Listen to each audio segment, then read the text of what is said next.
Welcome back, fellas.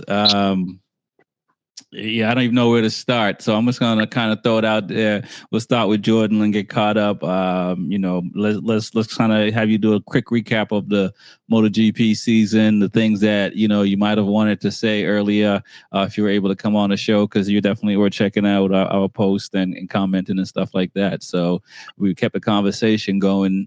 But what are your thoughts on how the season panned out? And I see you got your Yamaha shirt on. So is that because of V4 or just Team Yamaha? These two guys. Oh, it's actually definitely Yamaha. I'm not mad about the V4. I'm kind of mad we didn't go to the V4 earlier, but obviously they had to do some testing. They had to do some more testing, had to do some qualifications, had to go through FIM, had to get homologated, had to go through all the rigor rumors to making sure everything's, to spec, even though we're changing complete motorcycles in the next year and a half. That's kind of like, okay.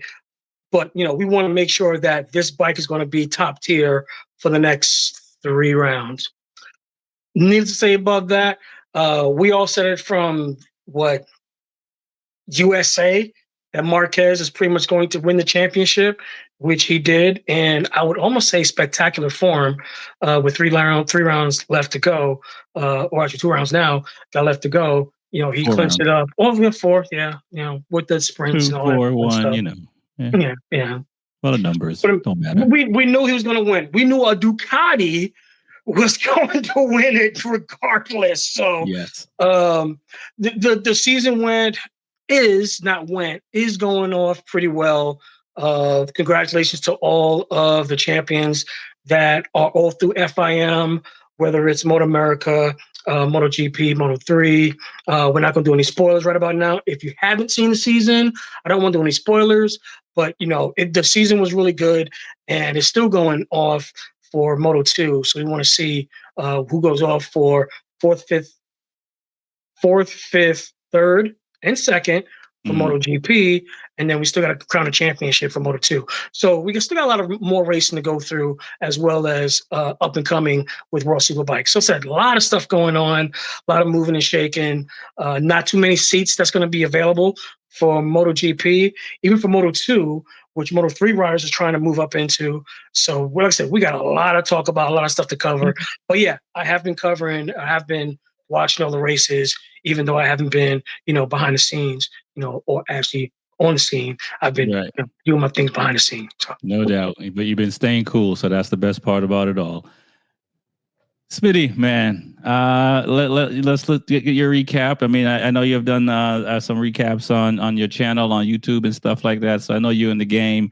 You, like you mentioned, you've been at the track and racing and stuff like that, which is a beautiful thing. But what are your thoughts on the season itself? And I know Marquez obviously won, but what about the other manufacturers and riders and stuff like that?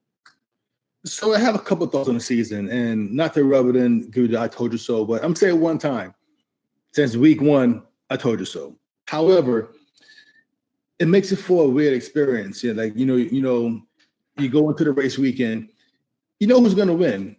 So it becomes kind of non-exciting almost, because it's like Marc Marquez, and then what's exciting is second through, after that.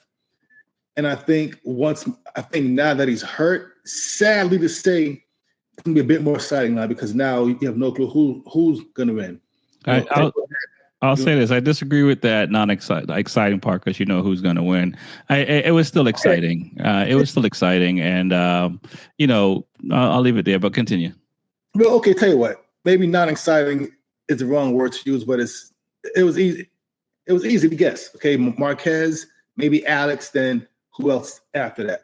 Now, from this point on, the next couple races, it's a total dice roll. It could be Pecco, who has a great weekend in Japan, last race, and then a turbo weekend again this past weekend. It could be, it could be freaking Alex coming this time. It could be Bez. We have no clue at all who's going to win the next few races. Can I do a I told you so that Mark is going to destroy the bike, because the bike is starting to seem unrideable for some folks? It's not unrideable, man.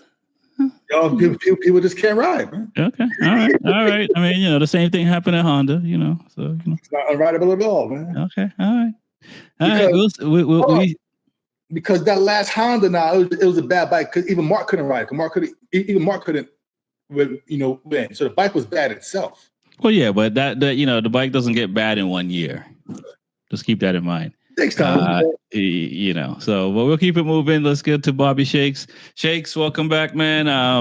You are a non-really racer kind of guy, but you follow MotoGP and World Superbike, and you like the smell of gasoline, but you prefer something with apes going down the highway. Just the way you look. Hey, listen, I'm only in True Blue tonight only because I went to the Ducati shop. I bought I got a 5X Ducati shirt. And when I looked at the conversion chart, a 5X in men in America is a woman's medium in Ducati language. So I had to get True Blue, something that could fit me. Sorry. So I look like I just came out of the paddock. I'm going to lie and say I did. I've been working on the V4 development while Jordan's been doing nothing. And just a Smitty, just a quick little chemistry here. So this is a motorcycle, right? Nice and straight. You can see that. When you crash, you bend the motorcycle like so, right? Yeah. So now the motorcycle is no longer straight; it's bent, right? Every crash, something bends. This is just physics. So now the Ducati has become completely unrideable. The same thing that happened at Ducati with the same rider. Now, everybody wants to say, I told you so. But I'm the only man that said Ducati should have been 1 through 6. This has been the worst year for factory Ducati in the history of MotoGP. They should have been 1 through 6. I don't know where the hell they're finding. See, the Ducati guys don't let you get it out. Ducati coughed it up. I don't know where Bezzecchi came from. He shouldn't even be in the running. Bezzecchi is a stand-in for Aprilia. He's just a stand-in. He's only good for photo ops. He's actually not good for racing. And now he may take 3rd place. And I've been telling you all year that Bagnaia, Pecco, see you later. And look where we're at now. It should be 1 through 6 Ducati. We have the machine.